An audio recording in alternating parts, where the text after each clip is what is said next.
এখন আছি একদিন থাকবো না। দুনিয়াটাও থাকার জায়গাও না, ঠিক না বেঠি? দুনিয়া কি থাকার জায়গা? দুনিয়াটা হচ্ছে কি ক্ষণস্থায়ী। দুনিয়াটা কি ক্ষণস্থায়ী। এই দুনিয়া মুসাফির খানা, মনরে জানো না। এই দুনিয়া মুসাফির খানা, মনরে জানো না। কত মানুষ আইল গেল, রইল না। কত মানুষ আইল গেল, রইল না। সালাম ববে যাইতে হবে খবরে, আসলাম ববে যাইতে হবে খবরে। হিসাব নিকাশ দিতে হবে হাসরে। হিসাব নিকাশ দিতে হবে হাসরে। আল্লাহ পাক রব্বুল আমিন আপনাদেরকে আমাকে দুনিয়ার জমিনে সৃষ্টি করেছেন। আল্লাহ তাআলা অনেক মায়া করে, মহব্বত করে আল্লাহ তাআলার ইবাদত করার জন্য দুনিয়ার জমিনে আপনাদেরকে আমাকে সৃষ্টি করেছেন। আমরা দুনিয়ার জমিনে আসি দুনিয়ার কাজ নিয়ে ব্যস্ত, আমরা চাকরি নিয়ে ব্যবসা বাণিজ্য নিয়ে ব্যস্ত। আল্লাহ তাআলা বলেন কুল্লু নাফসিন যায়িকাতুল মাউত, কুল্লু নাফসিন যায়িকাতুল মাউত। মানুষ তোমরা মরণশীল, একদিন মৃত্যুর স্বাদ গ্রহণ করতে হবে। মরণের কথা চিন্তা করো রে মুমিন, মরণের কথা চিন্তা করো, হাসরের কথা চিন্তা করো, খবরের কথা চিন্তা করো। আমরা এই দুনিয়ার জমিনে থাকতে আসি নাই। আল্লাহ পাক রব্বুল আমিন দুনিয়ার জমিনে হায়াত দিয়ে পাঠাইছেন 60 বছর 70 বছর। 60 বছর জিন্দেগি যদি আপনার কাছ থেকে আমার কাছ থেকে শেষ হয়ে যায়, আল্লাহ তাআলা মালাকুল মউত আজরাইল আলাইহিস সালামকে পাঠাবেন। আজরাইল আলাইহিস সালাম যদি আবার আপনার সামনে আসে, তাহলে কিন্তু এই দুনিয়াতে থাকতে পারবো? থাকার কোনো ক্ষমতা থাকবে? কোনো ক্ষমতা থাকবে না। দুনিয়ার এমপি মন্ত্রী বাহাদুরি যত কিছু হয়, আমরা চেয়ারম্যান মেম্বার, এই অন্ধকার কবরে সকলকে যেতে হবে, ঠিক না বেটি? সকলকে অন্ধকার কবরে যেতে হবে, কেউ একদিন আগে কেউ একদিন পরে। দুনিয়ার জমিনে আসার সিরিয়াল আছে, যাওয়ার কোনো সিরিয়াল নাই, ঠিক না বেটি? দুনিয়ার জমিনে আসার সিরিয়াল আছে, যাওয়ার কোনো সিরিয়াল নাই। ভাইয়ের পরে বোন, বোনের পরে ভাই, ওই রকম সিরিয়াল রয়েছে। কিন্তু দেখা যায় মৃত্যু একদিন যখন আসে, বড় ভাইকে রেখে ছোট ভাই অন্ধকার কবরে চলে যায়। মার আগে বাবা চলে যায়, বাবার আগে মা চলে যায়। ওই দুনিয়াতে কোন দিন যে আমার সামনে আপনার সামনে মালাকুল মউত আজরাইল চলে আসে, কোনো টাইম নেই, কোনো গ্রান ঠিক নাই। ওই মুহূর্তে মালাকুল মউত আজরাইল আসতে পারে কি পারে না? যদি বলেন পারে কি পারে না? মালাকুল মউত আজরাইল হাদিস শরীফের মধ্যে আসছে, একটি মানুষের কাছে দৈনিক 5 বার আসে। কতবার আসে? 5 বার মালাকুল মউত আজরাইল একজন মানুষের কাছে আসে। কিন্তু আমি আপনার চোখে দেখতে পারি না মালাকুল মউত আজরাইলকে। যেই দিন মালাকুল মউত আজরাইলকে আমার আপনার চক্ষু দিয়ে দেখতে পারবো, ওই দিন দুনিয়াতে আর তাকা যাবে না, ঠিক না ঠিক? আর তাকা যাবে না। দুনিয়াতে যাহা কিছু করতেছি এই 60 বছর জিন্দেগির মধ্যে, আমি আপনি ভাবতেছি এই সুন্দর দিন কাটাইতেছি, রাত কাটাইতেছি, দিনের পর দিন, সপ্তাহের পর সপ্তাহ, মাসের পর মাস, বৎসরের পর বৎসর। এই দিন যাইতেছি, রাত যাইতেছি, সপ্তাহ যাইতেছি, মাস যাইতেছি, বৎসর যাইতেছি। একজন ব্যক্তি, একজন উনি গত কয়েকদিন পূর্বে আমার কাছে আসছিল, এসে বলতেছে, হুজুর আমার তো 3 সন্তান, 3 সন্তান, 3 সন্তানকে বাহিরে পাঠাইছি, 3 সন্তানকে বাহিরে পাঠাইছি। উনি বলে, হুজুর আলহামদুলিল্লাহ মাসে 1,00,000 টাকা আসে, 3 সন্তান ইনকাম করে পাঠাইতেছি, আর আমরা স্বামী স্ত্রী বসে বসে গাইতেছি। কিন্তু দেখলাম ওনার চেহারার মধ্যে দাড়িটাও নাই, উনি নামাজেও আসে না। দেখা যায় সাপ্তাহিক নামাজেই ভুল কর্মে পাওয়া যায়, তাও খুব কম। প্রতিদিন তো নামাজ পড়েই না, জুমার দিন মন চাইলে আসে আর কি। উনি বলতেছে, হুজুর আমার জীবন সাকসেস, আমার জীবনটা সাকসেস। আমি বললাম, আচ্ছা ভাই, আপনার জীবনটা সাকসেস আপনি কিভাবে বুঝলেন? তখন বললে, হুজুর আমার তো কোনো চিন্তা নাই, কোনো পেরেশান নাই, কারণ মাসে 1,00,000 টাকা আসতেছে, 3 ছেলে পাঠাইতেছি, আমার কোনো চিন্তা নাই, কোনো পেরেশানি নাই, এই হলো জিন্দেগি। কিন্তু দেখা যায় উনি এই যে বলতেছি আমার জীবন সাকসেস হয়ে গেছে, ওনাকে বললাম, ভাই আপনার জীবন কিসের সাকসেস মিয়া? আপনি তো এখন নামাজই পড়েন না, নামাজটাই আসেন না, নামাজটা 5 ওয়াক্ত নামাজ পড়া পর্যায়ীন। আল্লাহ তাআলা আপনাকে আমাকে সৃষ্টি করেছেন নামাজের জন্যে, ইবাদতের জন্যে, কিন্তু আপনি বলতেছেন আমার 3 সন্তান, 3 সন্তান বাহিরে পাঠাইছেন, 1,00,000 টাকা মাসে আসতেছে, আপনি টাকা ব্যয় করতেছেন, এই স্বাদের জিন্দেগি আপনি গড়তেছেন, স্বাদের জিন্দেগি আপনি কাটাইতেছেন। আপনার জীবন কিসের সাকসেস? আপনি সিগারেটই খান, বিড়ি টানেন, শ্বাসচলে বৈশা আড্ডা দিতেছেন, নামাজের পরে এই নামাজ যাইতেছি, নামাজ পড়তেছেন না, আপনার জীবন কিসের সাকসেস? আপনি তখন সাকসেস হবেন যদি আপনি 5 ওয়াক্ত নামাজ সঠিকভাবে আদায় করেন, আপনি হক পথে থাকেন, হালাল পথে থাকেন। আপনি যদি মনে করেন মৃত্যুর কথা স্মরণ করেন, কবরের কথা স্মরণ করেন, আপনি নামাজি হন, আপনি ইমানদার হন, আপনি কাটি মুসলমান হন। এখানে আমি যে একটা আয়াতে করিমা আপনাদের সামনে তেলাওয়াত করছি, ওই আয়াতের মধ্যে বলতেছেন মুসলমান হয়ে কবরে আসো। কি হয়ে কবরে আসো? আল্লাহ তাআলা ইমানদারদেরকে বলতেছেন, মুসলমানদেরকে বলতেছেন মুসলমান হয়ে কবরে আসো। কেন আমরা কি মুসলমান না? বলেন, আমরা কি মুসলমান না? আমরা তো মুসলমান, নামদারি মুসলমান, কাজে কর্মে মুসলমান আমরা না। মুসলমান হয়ে আজকে নামাজ নাই, মুসলমান হয়ে রোজা নাই, মুসলমান হয়ে মিথ্যা কথা বলি, মুসলমান হয়ে মানুষের গীবত করি, মুসলমান হয়ে আমরা একজনের আরেকজনকে ইচ্ছা মতে শত্রুমি করি। আহা মুসলমান, তুমি কিসের মুসলমান? তুমি যদি ওই মুহূর্তে যদি মারা যাও, টাটকা বেঈমান হয়ে অন্ধকার কবরে যাবে। ঠিক না বেঠিক? যদি বলেন ঠিক না বেঠিক? টাটকা বেঈমান হয়ে জাহান্নামী হয়ে মৃত্যু স্বাদ গ্রহণ করতে হবে। এই জন্য আমাকে আপনাকে মুসলমান হতে হবে, মুসলমান হতে হবে। খাঁটি মুসলমান না হয়ে আল্লাহ তাআলা বলতেছেন মুসলমান না হয়ে কবরে আসা যাবে না, কবরে আসা যাবে না। এই জন্য নামাজ পড়তে হবে, খবরের কথা স্মরণ করতে হবে।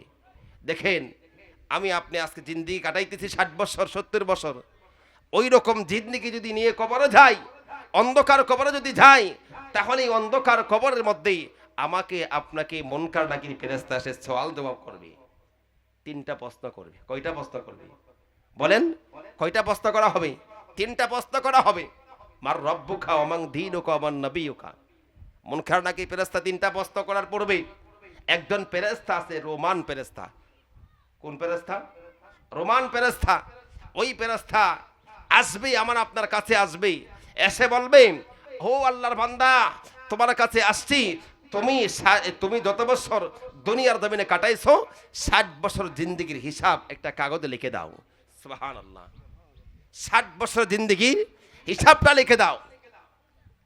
আল্লাহর পাঠানো ফেরেশতা, রোমান ফেরেশতা আল্লাহর তাআলার বান্দার কাছে আসবে, বান্দার কাছে এসে বলবে, বান্দা আল্লাহর হুকুমে তোমার কাছে আসলাম, তোমার 60 বছর জিন্দেগি তুমি দুনিয়ার জমিনে কাটাইছো, 60 বছর জিন্দেগির হিসাব একটা কাগজের মধ্যে লিখে দাও।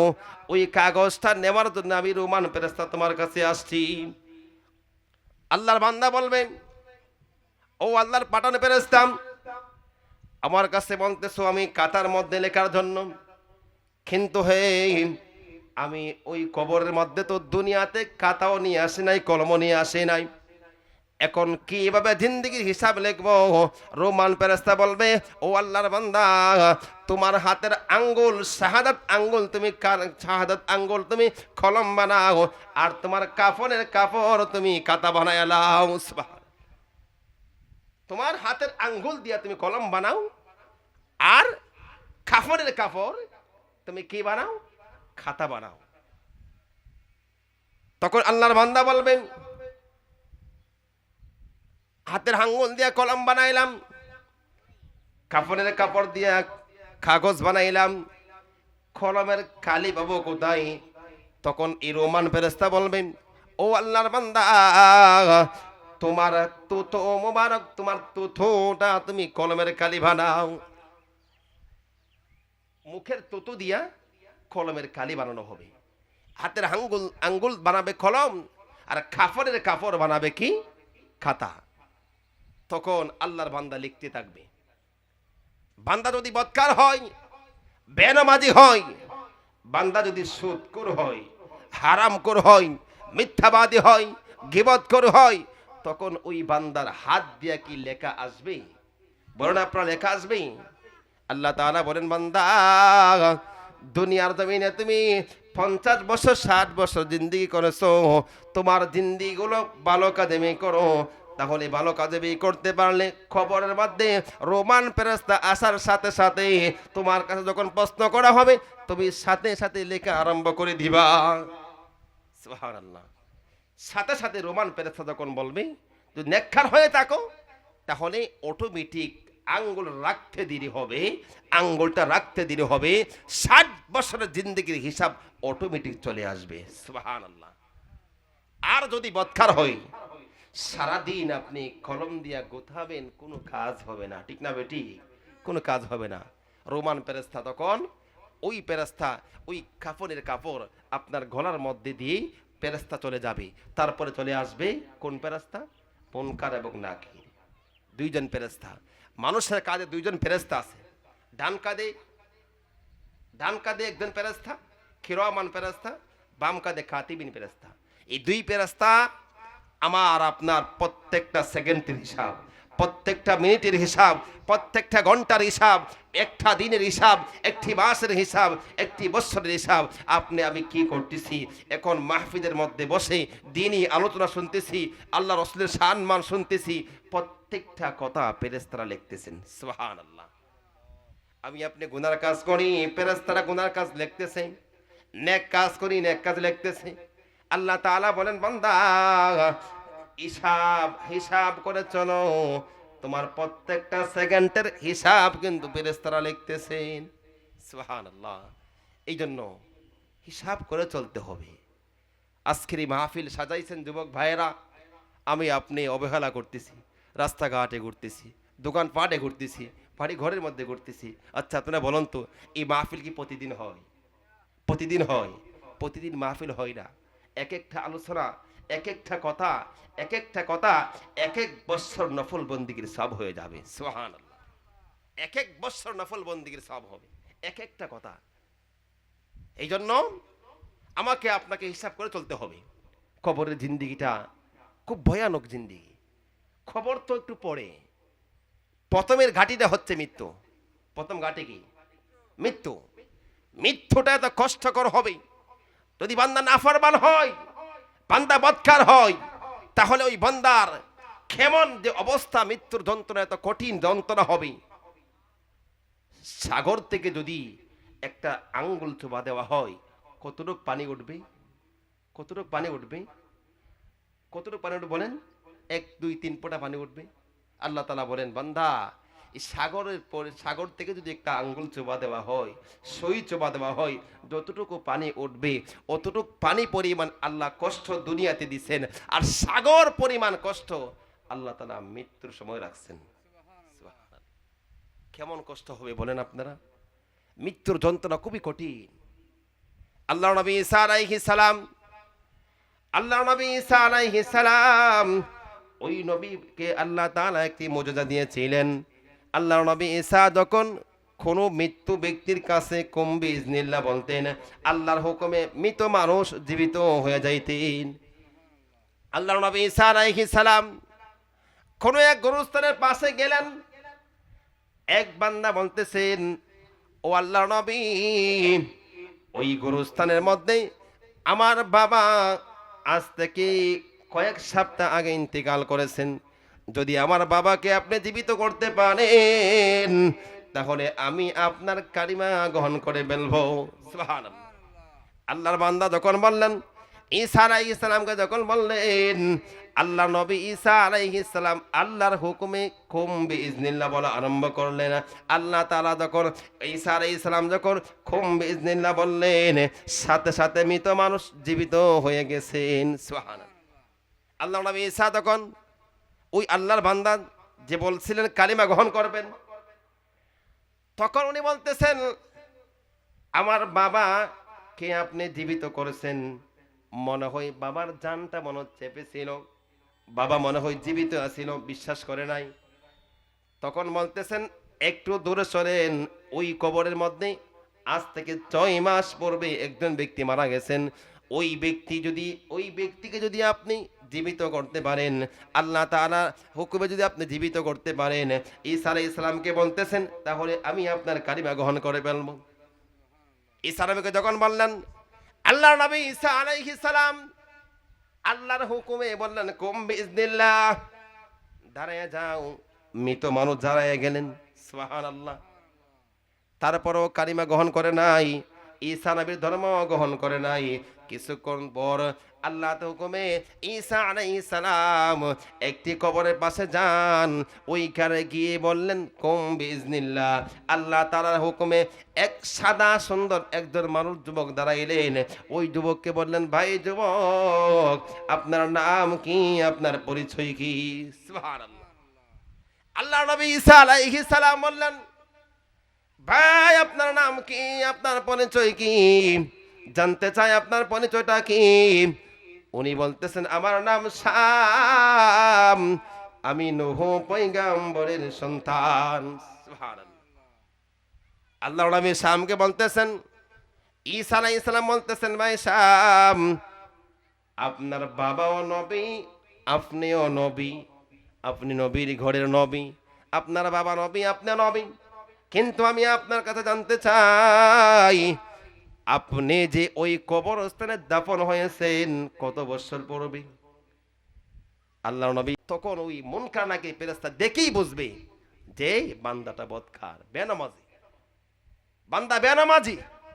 ওই বেনামাজির কবরের মধ্যে ফেরেশতা এসে ওনাকে সওয়াল জবাব এমন ভাবে করা হবে, আজরাইল আলাইহিস সালামের চাইতে আরো ভয়ঙ্কর হবে, আজরাইল আলাইহিস সালামের চাইতে আরো কঠিন অবস্থা হবে। মুনকার নাকির ফেরেশতা। এই জন্য খবরের আযাব থেকে বাঁচতে হবে, আমাকে আপনাকে নামাজ পড়তে হবে, পর্দা করতে হবে, হক পথে চলতে হবে। দেখেন ভাইয়েরা আমার, চাচারা আমার, আজকে আমরা আসছি জান্নাতি বাগানের মধ্যে। এসে আমরা কি করব? আমরা নামাজ পড়তে হবে, নামাজ পড়ব। নামাজ না পড়লে কিন্তু খবর মধ্যে কোনো রেহাই পাবেন না, খবর থেকে বাঁচতে পারবেন না। এই জন্য নামাজ পড়তে হবে। এই কবর থেকেই আরো কঠিন অবস্থা হবে হাসরের ময়দান। যে হাসরের ময়দানের মধ্যে বর্তমান লক্ষ কোটি কোটি মাইল উপরে সূর্য, ওই সূর্যকে হাসরের ময়দানের মধ্যে আল্লাহ তাআলা অর্ধ হাত উপরে দেওয়া হয় মাতার। সকল মানুষের, সকল নবীগণের, সকল মানুষের মাতার অর্ধ হাত উপরে সূর্য দেওয়া হবে। তখন কি অবস্থা হবে? বর্তমান সূর্য উল্টো ফির দিয়ে দুনিয়াতে তাপমাত্রা দেয়, তারপরও কত রৌদ্র, কত এই চোতমায় রৌদ্রের মধ্যে কাজ করা যায় না। কত কষ্ট হুজুর, কত কষ্ট হয়। আর যদি হাসরের ময়দানের মধ্যে উল্টা বাইল পিট করে, বাইল পিটের মধ্যে সূর্যের তাপমাত্রা বেশি থাকবে, অনেক বেশি থাকবে। ওই বেশি মাত্রা যখন আমার আপনার মাথায় যখন দেওয়া হবে, মাথার ঘাম বেয়ে বেয়ে পড়বে, মাথার মগজ বাতের ফেদার মতো টপ করতে থাকবে। তখন কারো ঘাম হবে হাঁটু পর্যন্ত, কারো ঘাম হবে কবর পর্যন্ত, কারো ঘাম হবে গলা পর্যন্ত, কারো ঘামের মধ্যে সাঁতারতে থাকবে। আল্লাহ রাসূল সাল্লাল্লাহু আলাইহি ওয়াসাল্লাম বলেন, এই হাসরের ময়দানের মধ্যে এত কঠিন অবস্থা হবে, এই সূর্যটা প্রায় 50,000 বছর, 50,000 বছরই মাথার উপরে থাকবে। সুবহানাল্লাহ, কেমন কঠিন অবস্থা হবে, কেমন কঠিন অবস্থা হবে। আল্লাহ পাক রব্বুল আলামিন বলেন, আমি হাসরের ময়দানটা এমন কঠিন অবস্থা করব। আল্লাহ তাআলা বলেন, নবীজির মাধ্যমে, নবী জিবরাইলের মাধ্যমে নবীজিকে জানায়া দিলেন, ইয়া রাসূলুল্লাহ, ইয়া হাবিবাল্লাহ, আপনি বলে দেন, আপনার উম্মতকে বলে দেন, হাসরের ময়দানের কঠিন অবস্থার কথা বলে দেন। তখন নবীজি সাল্লাল্লাহু আলাইহি ওয়াসাল্লাম হাসরের ময়দানের কথা বর্ণনা করলেন। বর্ণনা করার পর বললেন, হাসরের ময়দান অনেক কঠিন অবস্থা হবে, অনেক কঠিন অবস্থা হবে। এই হাসরের ময়দানের মধ্যে আমাকে আপনাকে কমপক্ষে 50,000 বছর দাঁড়ায় থাকতে হবে। আদম সৈফুল্লাহর উম্মতরা আদম নবীর কাছে যাবে, ও আদম সৈফুল্লাহ, আপনি আমার নবী ছিলেন, আপনি আমাদের নবী ছিলেন, আমরা তো এই হাসরের ময়দানের কষ্ট সহ্য করতে পারতেছি না। ও আদম, আপনি আল্লাহ তাআলার কাছে ফরিয়াদ করেন, আল্লাহ তাআলার কাছে ফরিয়াদ করেন। আদম সৈফুল্লাহ বলবে, না না না, আজকে হাসরের ময়দানের মধ্যে আল্লাহ তাআলা কাহার নামের যে রাগান্বিত অবস্থা থাকবে, রেজা যে রাগান্বিত অবস্থায় থাকবে, আল্লাহ তাআলা তোর কাছে সুপারিশ করার মতো ক্ষমতা আমার নাই। তোমরা চলে যাও নূহ পয়গম্বরের কাছে, নূহ পয়গম্বরের কাছে চলে যাবে, একই কথা বলবে। ইব্রাহিম নবীর কাছে যাবে, একই কথা বলবে। ঈসা নবীর কাছে যাবে, ঈসা নবী একই কথা বলবে। ঈসা নবী বলবে, ও আল্লাহর বান্দারা, তোমরা আমার কাছে আসতো, আমাদের কোনো ক্ষমতা নাই আল্লাহর কাছে সুপারিশ করার, আমাদের কোনো ক্ষমতা নাই। তোমরা একজন মানুষ আছে, ওনার কাছে যাও, ওনাকে সৃষ্টি না করলে আল্লাহ তাআলা কিছুই সৃষ্টি করতো না। সুবহানাল্লাহ, উনি হচ্ছে রাহমাতাল লিল আলামিন।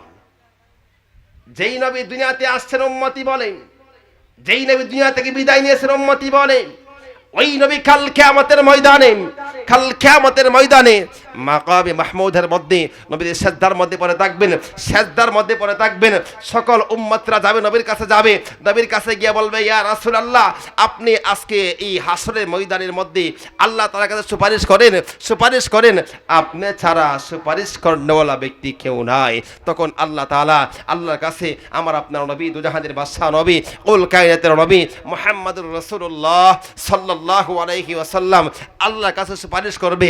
আল্লাহর কাছে বলবে, আল্লাহ, ও আল্লাহ, ও আল্লাহ, আমার গুনাহগার উম্মতকে বাঁচাও, আমার গুনাহগার উম্মতকে বাঁচাও, আমার গুনাহগার উম্মতকে বাঁচাও। সুবহানাল্লাহ। আল্লাহ তাআলা আমার আপনার নবীর দোয়া কবুল করবেন, নবীর কথা কবুল করবেন। যেই নবীজি, যেই নবী উম্মতকে কোনো সময় বলে নাই, উম্মতকে বলে নাই, আজকে আমরা ওই নবীকে কুলাঙ্গাররা গালি দেয়, কুলাঙ্গাররা গালি দেয়, মুসলমানরাও ঘরে বসে থাকে, ঘরে বসে থাকে। আমরা তার প্রতিবাদ করি না, তার প্রতিবাদও আমরা করি না। এই জন্য নবীর কথা স্মরণ করতে হবে, নবীর কথা স্মরণ করতে হবে। যেই নবী আমাকে আপনাকে বলে নাই কঠিন অবস্থার মধ্যে, ওই নবীকে কি আমরা কি বলতে পারবো? আমরা বললে কি উপায় থাকবে? উপায় থাকবে না। এই জন্য বলতে চাই, সকলকে বলতে চাই, আপনারা নবীর কথা স্মরণ করবেন। ফাত্তাবিউনি ইউহিব্বুকুমুল্লাহ, নবীর কথা স্মরণ করবেন এবং নবীকে অনুসরণ করে করে চলতে হবে। নবীকে অনুসরণ করে যেই বান্দা চলবে, ওই বান্দার জান্নাত তার কপালে নসিব হয়ে যাবে। সুবহানাল্লাহ। কাল কিয়ামতের ময়দানে, কাল কিয়ামতের ময়দানে ওই নবীজি সুপারিশ আমাকে আপনাকে করবেই করবে। সুবহানাল্লাহ।